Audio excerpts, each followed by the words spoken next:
Shugaban kasa ya bayyana wasu wanda ake zargi da hannu wajen kawo hari a filin jirgi na Jure Hamani a babban birnin kasar jamhuriyar Nijar a ranar 23 ga wannan watan na ɗaya shekarar 2026. Shugaban ya bayyana cewa mutanen da suka turo mutane masu ɗauke da makamai wanda suka kawo hari a nan filin jirgin mu mun ga sakon su saurari namu. Musamman ma shugaban kasar Faransa Emmanuel Macron da shugaban kasar Benin Patrice Talon da shugaban kasar un groupe de mercenaires télécommandés a attaqué la base aérienne 101 du Niamey. C'est là même d'où les forces françaises ont été chassées le 22 novembre 2023. L'attaque qui a duré une trentaine de minutes a été menée par des assaillants à bord de motos, tous phares éteints. Le dispositif de sécurité de la base aérienne, appuyé par les forces de défense et de sécurité de la ville de Niamey, dans une parfaite coordination, a permis de repousser vaillamment cette attaque perfide. Malheureusement, 4 militaires ont été blessés et du matériel endommagé, dont un stock de munitions qui a pris feu. Dans leur fuite, les terroristes ont tiré à la sauvette sur 3 aéronefs civils, dont 2 de la compagnie aérienne Askai. La vigoureuse riposte aéroterrestre a permis la neutralisation de 20 mercenaires et l'arrestation de 11 autres, dont la majorité est grièvement blessée, ainsi que la récupération d'un important matériel de guerre et des motocyclettes. Au nom du président de la République, chef de l'État, chef suprême des armées, le ministre d'État, ministre de la Défense nationale, adresse ses vives félicitations aux forces de défense et de sécurité pour leur courage et leur abnégation. Le ministre d'État, ministre de la Défense nationale, rassure également les concitoyens que la situation est maîtrisée et que les FDS mettent tout en œuvre pour assurer leur sécurité et celle de leurs biens. Il les invite à dénoncer tout acte ou comportement suspect dont ils sont témoins. Enfin, le ministre d'État, ministre de la Défense nationale, remercie par la même occasion la population de Niamey qui est sortie spontanément apporter son soutien aux forces de défense et de sécurité toute la nuit durant. Idan muka diba bangare ɗaya kuma an tabbatar da cewa duk wasu jita-jita da aka yi ta yadawa a tsawon daren wannan duk shugabanni na ƙasa suna sane da abubuwan da ake wato ya yadawa wanda suke amfani da kafofin yada labarai wajen cimma wasu marade ko kuma wajen dafa ma mahara ko kuma su mutanen da suke kokarin cewa sun kai kasar mu cikin wani mataki ko kuma wani matsayi marasa daɗi. Shugabannin mu suna nan suna kallon su. A bangare ɗaya kuma shugabannin namu sun bayyana irin farin cikin su da irin jajircewar da nasarar da jami'an tsaron mu suka samu, har ma shugaban kasa ya shinshina ma tawagar jami'an tsaro bisa irin namijin kokarin da suka yi a cikin minti 30 kacal suka yi nasarar dakile duk wata tarzoma suka kama na kamawa suka fatattaki na fatattaka wato wasu daga cikin su kuma suka tsere. Saboda haka ba shakka jami'an tsaron mu sun cika mazajen fama. Shugaban kasa ya gode musu gabaki daya bisa irin wannan gudunmawar da suka bayar, kuma yana fatan za a ci gaba da dakile duk wasu abubuwa makamantan wannan wanda za su iya firgita al'umma har ma ta kai ga wasu abubuwa marasa daɗi sun yi kokarin faruwa. Ba a dai wasu ƙarin haske ba akan bincike ko kuma wasu abubuwa makamantan wannan, amma dai shugaban ƙasar ya tura sako na musamman ko kuma abu cikin wato yayi magana a dunkule inda ya ce shugabannin ƙasashen nan guda 4 wanda ya ambato sunansu akan cewa sun ga wato shugaban ƙasar ya ce ya ga sakon shugabannin ƙasashen wannan guda 4 yanzu kuma su saurari namu. Wannan babban abu ne, kuma abu ne wanda ba shakka wannan dole ne mu tsaya mai nazari mai diba akan wani abu. Dama ma mun sani dai mutanen nan wanda suke kokarin ganin cewa sun dakile mana kasashen mu ko kuma ci gaba, mun sani wasu kasashe ne na nisa amma da sa hannu wasu kasashe na gida, amma wannan kakkausan martani da shugaban kasa yayi ba shakka abin dibawa ne, kuma mun tabbatar da cewa shugaban kasa suna da wasu cikakkun bayanai da wasu abubuwa wanda suke da muhimmanci. Za mu ci gaba da bibiyar al'amarin a takaicen takaitawa dai domin mu ga wasu irin gudunmawa su mutanen da suka bayar wajen kawo wannan hari ko kuma wato kokarin lalata wasu abubuwa. Idan muka yi diba akan muhimmancin wannan abu, shugaban kasa dai ya sha hudi yana nanatawa akan irin bakar adawa ko kuma bakar kuduri da aniyar da yake akwai a zukatan mutanen wannan akan kasashen mu. Saboda haka ya kamata mu tashi daga kwana mu san halin da muke ciki kuma mu san inda yake mana kaikai, idan ba haka ba kuma za mu ga abin da ba mu so kuma ba ma fatan haka. Assalamu alaikum. Yau lamba 10 yau mun gani dai taron da aka yi a nan bisa lamba 10 mun gani mata da maza yara kowa sun yi mobiliza a nan Place de la Concertation a yau don su yi mobilisation general. Menene maganar da kuke da shi bisa mobilisation general kuma yanda mutane sun kai to da kira da zaka kana daga 'yan kasa. To alhamdulillah yau mata sun nuna suna son Niger saboda abin da ya faru jiya da dare mata su ne na harko da suka tir da Allah wadarai da wannan abin da ya faru. A duba da wannan abu matan Niger suka ce ya kamata duk inda mace take ta hito su hito da yara da manyansu su zo su nuna masu zawa suna bayan su cikin 100 so 1000.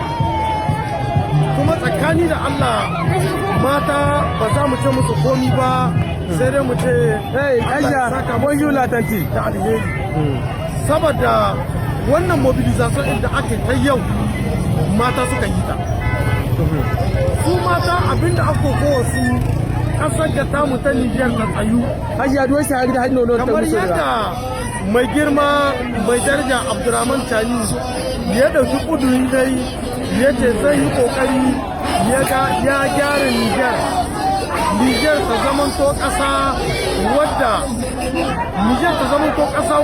sai ko ta ƙasa sanin incin kan ɗan adam balle ma mata da kansu. Merci beaucoup. To wannan kiran da mata suka yi suna nuna ma shugaban ƙasa mai girma mai daraja Abdurrahman Tani in dai su ne mata to tabbat ba za su bar tahiyar CNSP baya ba. Duk abin da za su yi sai sun sa CNSP cikinta. Kai albishirinka ai mata sun ce har cikin kudin kayan miya sai sun taimaki CNSP sannan rayuwarsu da diyansu da mazansu. C'est l'arrivée des étudiants, merci beaucoup, c'est l'arrivée des étudiants de l'université Abdou Moumouni de Niamey ici. Masha'Allah, la mobilisation continue ici. Nous sommes ici à la place de la concertation. À la place de la concertation, Masha'Allah. Vous voyez la mobilisation des étudiants, c'est l'arrivée des bus des étudiants ici. Masha'Allah. Pour la mobilisation générale.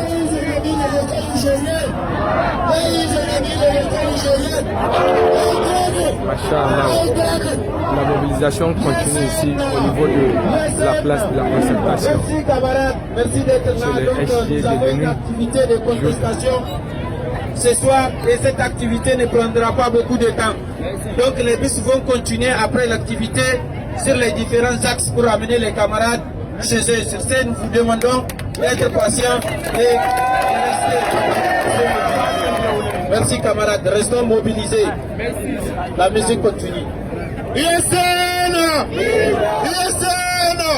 La souveraineté nationale!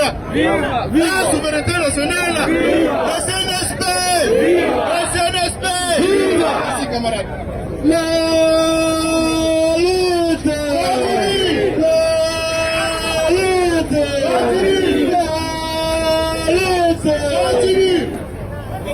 Le néocolonialisme, la France volée d'uranium, la CNSP,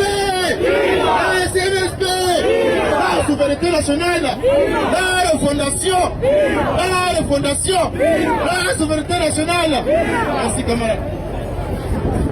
Le Conseil national pour la sauvegarde de la patrie tient à informer l'opinion nationale et internationale des événements d'une extrême gravité qui sont en train de se réaliser.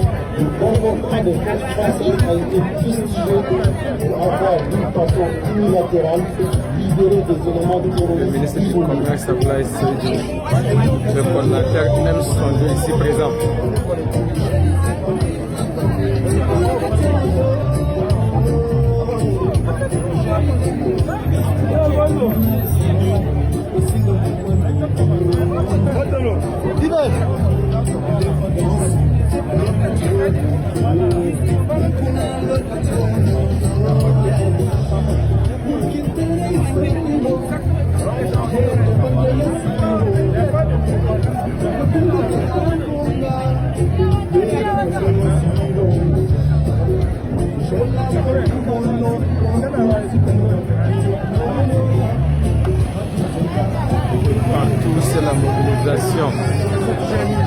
ça va?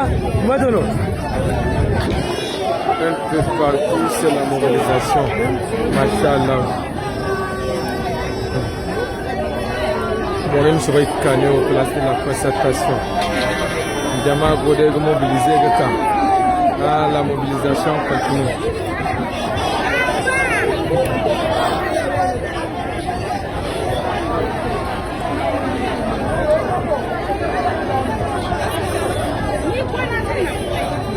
La mobilisation continue.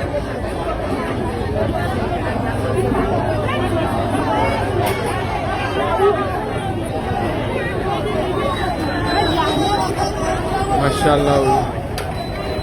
Ayon godi dai matakan jama'a go kaba tamarada.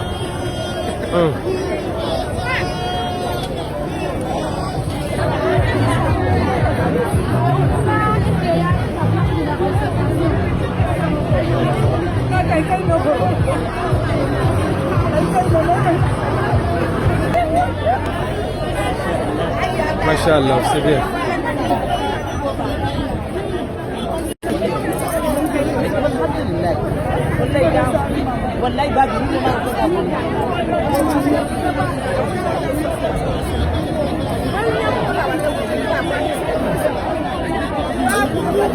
Nicolas.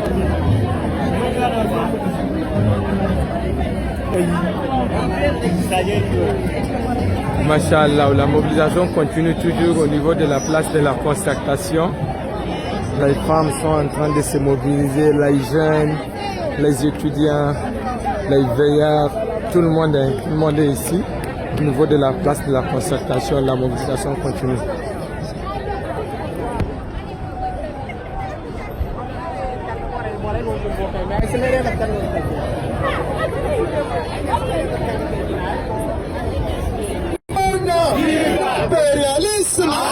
L'impérialisme, le voleur de l'uranium,